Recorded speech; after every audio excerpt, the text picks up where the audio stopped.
जास्तच इमोशनल आहे.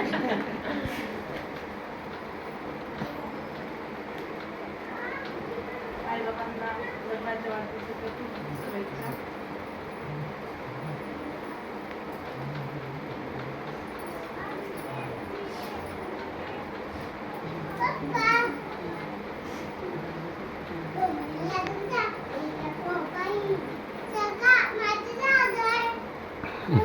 बोलायचं असतं, खूप असं वाटतं हे पण बोलायचं ते पण बोलायचं. खूप काही क्षण असतात आपल्या आयुष्यातले. जेव्हा आपण इमोशनल होतो तेव्हा ते शब्द उठाव येतच नाही. तसं माझं झालं ह्या बोलायचं तर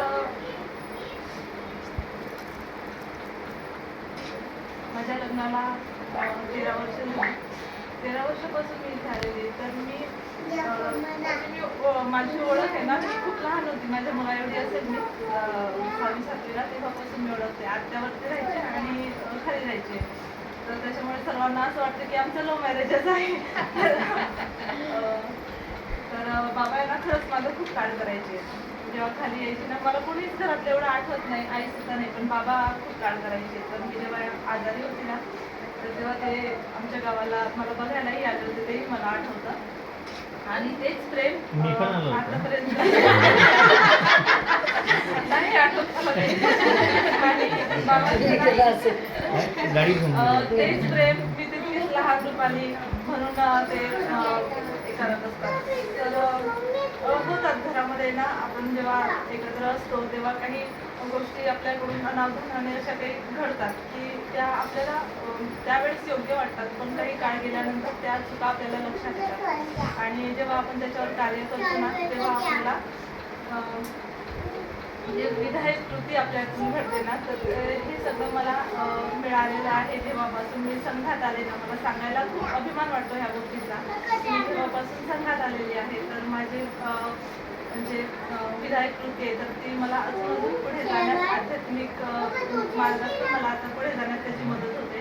तर तिथूनच हे विचार माझ्या विचार येतात की आपण असं यांच्यासाठी काय करायला पाहिजे की जेणेकरून की अशा ज्या स्थितीतून आता ते जात आहेत. म्हणजे आईना खूप मोठ्या आजारातून त्यांनी झाल्या, बाबा पण खूप म्हणजे आहेत, बाबा तर त्या याच्यातच आहेत अजून. तर मी त्यावेळेस बघितलं, आईसोबत होते मी प्रत्येक वेळेस. ज्या दिवसापासून त्यांना म्हणजे आम्हाला कळलं की त्यांना हा आजार निदान झालेला आहे, तर त्या दिवसापासून मी त्यांना बघितलं होतं.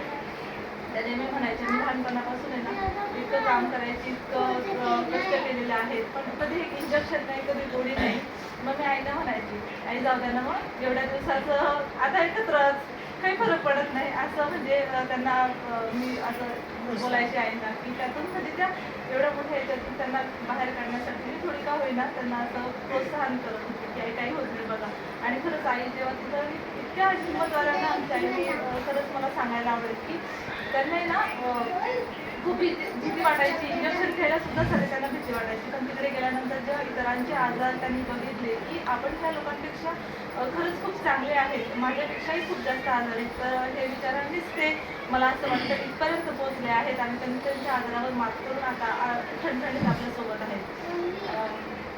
तिथं त्यांचा मी त्रास बघितला होता, प्रत्येक वेळेस मी त्यांच्यासोबत असायची.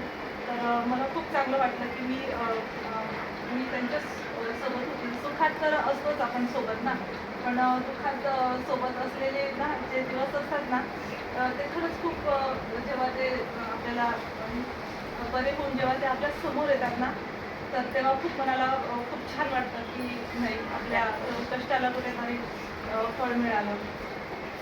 आणि आईचा स्वभाव जर कधी सांगायचं म्हटलं तर खरंच माझी आई आणि आईमध्ये मला असं कधी जाणवलं की माझी आई तरी बोलकी आहे, जरा बोलून टाकणार, पण आमच्या आईने आम्हाला कधी असं दुखवलंच नाही, मला तरी नाही दुखवलं असं मी अभिमानाने सांगेन. त्यानंतर असं म्हणजे खूप पूर्वीचे त्यांचे ते कष्टाचे दिवस सांगतात ते ना की आम्ही असं जगलो, तर ते खूप खरंच शून्यातून त्यांनी त्यांचा संसार उभा केला. त्यांच्या मुलांना त्यांनी शिकवलं, प्रत्येकाला त्याच्या मार्गावर लावलं, लग्न केलं. आणि हे सगळं जे आम्ही बघतो आणि मी जे अभिमानाने सगळं मी जे मिळवते ना, ते सगळं आणि सगळं श्रेय आईबाबांनाच जातं.